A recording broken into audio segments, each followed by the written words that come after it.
दनकौर का अभी तक का सबसे बड़ा आयोजन होने वाला है। एक बार तो कम से कम दनकौर का नाम गिनीज बुक में आए, और हमारा प्रयास ये है कि एक अच्छा कार्यक्रम यहाँ के जो सनातन प्रेमी हैं उनको देखने के लिए मिले।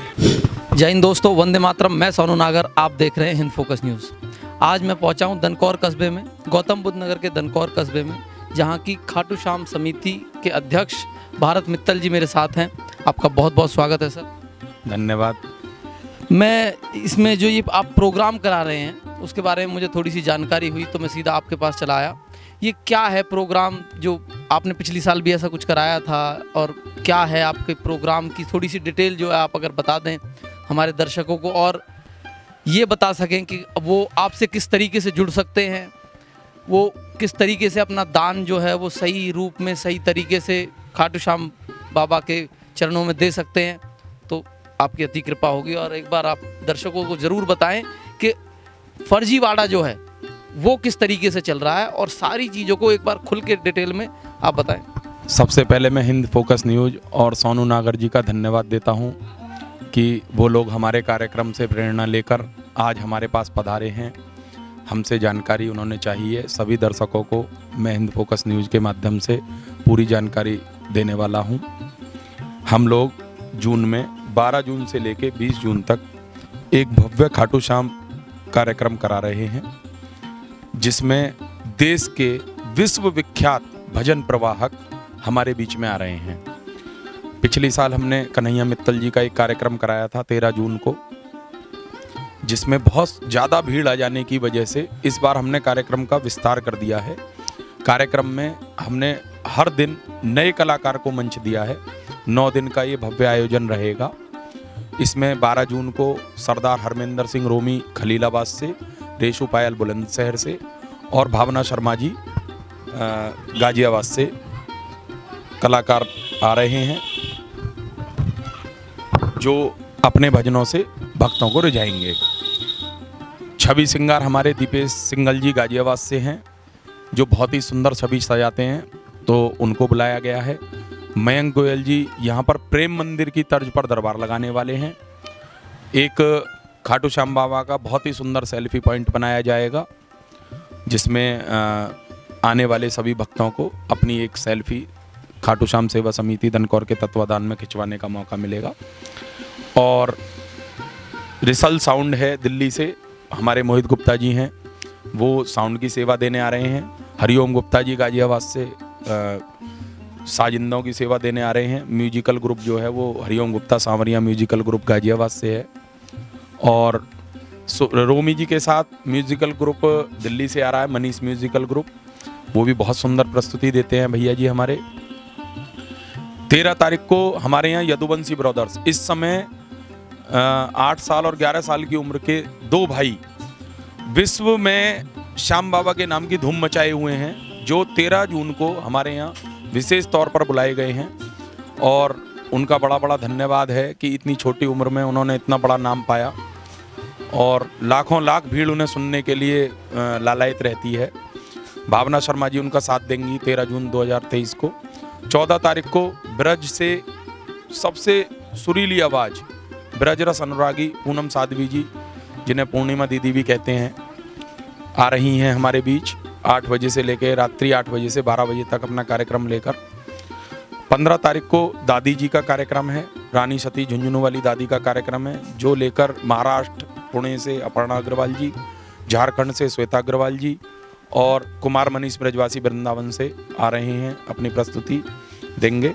16 तारीख को मोदी नगर से सिद्धांत राज और वृंदावन से कुंज बिहारी दास जी महाराज मीरा चरित्र का गुणगान करेंगे। 17 को ध्रुव लाडला और कुंज बिहारी दास जी यहाँ पर वृंदावन रहस्यों से हमें अवगत कराएंगे। और 17 को ही नेपाल से आए हुए अभिमंत्रित रुद्राक्ष का वितरण किया जाएगा।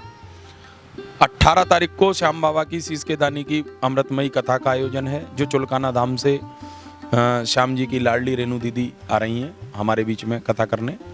19 तारीख को कानपुर से, गोरखपुर से, दिल्ली से और हमारे दनकौर से बहुत ही सुरीली आवाज़ वाले कलाकार प्रमोद चौखानी जी, संदीप मस्ताना जी, राजेश ठाकुर, हैप्पी वैष्णव, अन्नू चड्डा जी दिल्ली से हमारे बीच में आ रहे हैं। 20 तारीख को कार्यक्रम के समापन पर हमने विश्व विख्यात रागनी कलाकारों द्वारा रागनी का आयोजन रखा है।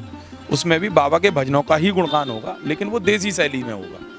वो अपने लोकल के जो हमारा एरिया है, सराउंडिंग है, उस संस्कृति को जीवंत रखने के लिए हमारा एक छोटा सा प्रयास है।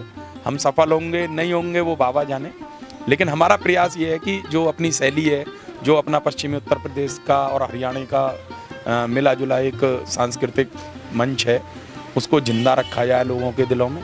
और जो कलाकार हैं आजकल, आप तो जानते ही हैं, हरियाणा के कई बच्चे जो है बाबा की बहुत सुंदर सुंदर प्रस्तुति दे रहे हैं, तो उन्हीं सबको बुलाने का प्रयास किया गया है। और मुझे लगता है कि वो भी अपार भीड़ के सामने अपनी प्रस्तुति देंगे। और भैया जी, एक आपने अभी बात उठाई कि हमारे भक्तों को जो जालसाजी का शिकार होना पड़ता है, उसके लिए हमने, आप दिखाएं, एक होलोग्राम का निर्माण कराया है, जिस पे हमारी समिति का नाम अंकित है। और होलोग्राम में 64,000 कलर का इस्तेमाल किया गया है। इस होलोग्राम की मतलब जालसाजी जो है वो नामुमकिन तो मैं नहीं कह सकता, लेकिन बहुत ही मुश्किल है दुर्गम है। जितनी भी रसीद हमारे यहाँ से काटी जाएंगी, 1 रुपये से लेके जो भी आप दान देना चाहें उसके लिए एक होलोग्राफिक रसीद ही आपको दी जाएगी। ये समिति की जिम्मेदारी है कि समिति इस बारे में कुछ सोच ही नहीं रही है कि आप 11 रुपये दान दे रहे हैं तो आपको रसीद नहीं मिले। आप अगर 11 रुपये भी दान देंगे तो उसके लिए होलोग्राफिक रसीद है, जिस पर समिति का रजिस्ट्रेशन नंबर, होलोग्राम और प्राप्तकर्ता, उनकी पूरी डिटेल्स और जो मंदिर बनने वाला है उसकी डिटेल्स इस रसीद के पीछे हमने दे रखी है।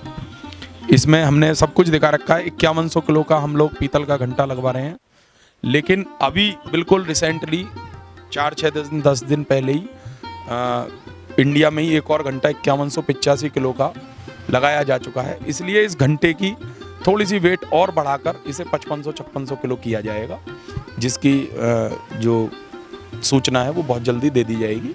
अभी तो इस पे 5100 किलो छपा हुआ है, लेकिन जब चूंकि 5185 किलो का लग चुका है तो उसको थोड़ा सा और वजन बढ़ाया जाएगा, क्योंकि घंटा अभी बनने के प्रोसेस में है।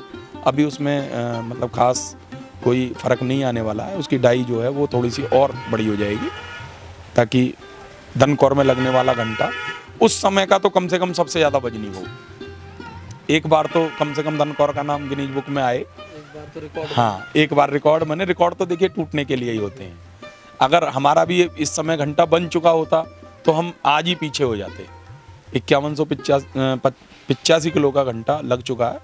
वो बनवाया उन लोगों ने 4500 किलो का था। हमारे पास उसकी शुरू से ही पूरी जानकारी थी और हमने उसी तर्ज पे 5100 रखा था। लेकिन देखिए, इसमें जब घंटा बनाने वालों से हमारी बातचीत होती है तो वो भी कहते हैं कि 100, 200, 300 किलो की पता नहीं चलती है, क्योंकि पहले लोहे की डाई बनती है। उस डाई में पीतल से और अष्टधातु से घंटा बनाया जाता है, तो उसकी एक्चुअल वेटेज जब भी पता चलती है जब वो बाहर निकल जाता है। उसके बाद उसमें, हाँ, उसके बाद उसमें गुंजाइश नहीं है, ना उसे कम कर सकते हैं आप, ना उसे बढ़ा सकते हैं। तो ये भी बाबा की कृपा है कि घंटा अभी प्रोसेस में है। अभी लगभग आधी डाई बन के तैयार है, तो हम इसको बढ़ा देंगे। और कागज़ों में लेकिन अभी 5100 किलो छपा हुआ है, और हमारा प्रयास यही है कि हम सबसे बड़ा घंटा फ़िलहाल का लगवाएं।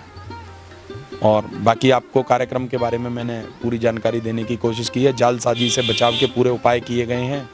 कार्यक्रम मेरे हिसाब से धनकौर का अभी तक का सबसे बड़ा आयोजन होने वाला है। बाकी देखिए, भक्त और बाबा 2 लोग हैं जो इस कार्यक्रम को बनाते हैं। हम तो सिर्फ माध्यम हैं, और हमारा प्रयास ये है कि एक अच्छा कार्यक्रम यहाँ के जो सनातन प्रेमी हैं उनको देखने के लिए मिले। हमारा काम बाबा का नाम प्रचार और नाम प्रसार करना है। बाकी सब कुछ करने वाले बाबा, करने वाले श्याम, कराने वाले श्याम। हम लोग सिर्फ और सिर्फ माध्यम। तो ये जो हमें जानकारी मिली, सारी जानकारी भारत जी ने अभी बताई कि किस तरीके से जालसाजी वाला, ये इस पे मेरा मोस्ट इम्पोर्टेंट जो था, थोड़ा सा आप लोगों से भी मैं कहूँगा कि अगर आप दान देना चाहते हैं या इस भव्य और दिव्य समारोह का हिस्सा बनना चाहते हैं, तो इन जैसी जो मतलब ये जो होलोग्राम है, ये रसीद है, इसको देखकर ही अपना दान दें। क्योंकि अगर दान सही जगह जाए तो वेल एंड गुड, अगर गलत हाथों में दान चला जाता है तो वो भी दान नहीं होता है। और मेरी यही आशा रहेगी कि आप लोग इस कार्यक्रम को दिव्य और भव्य अवश्य बनाएं। जय हिंद, वंदे मातरम।